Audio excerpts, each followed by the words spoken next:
Actor Govinda को गोली लगी है। भास्कर सूत्रों के अनुसार घटना सुबह 5 बजे की है। वो अपनी रिवॉल्वर साफ कर रहे थे जिस समय मिसफायरिंग से गोली पैर पर चली। ज्यादा खून बह जाने से उन्हें मुंबई के क्रिटिक केयर अस्पताल में भर्ती करवाया गया है। गोविंदा ने हॉस्पिटल से एक ऑडियो नोट शेयर कर डॉक्टर्स को धन्यवाद कहा है। नमस्कार, प्रणाम। मैं हूँ गोविंदा।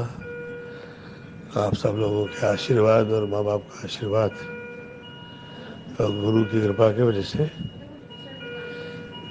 गोली लगी थी, पर वो निकाल दी गई है। पूरा वीडियो देखने के लिए डाउनलोड करें दैनिक भास्कर ऐप।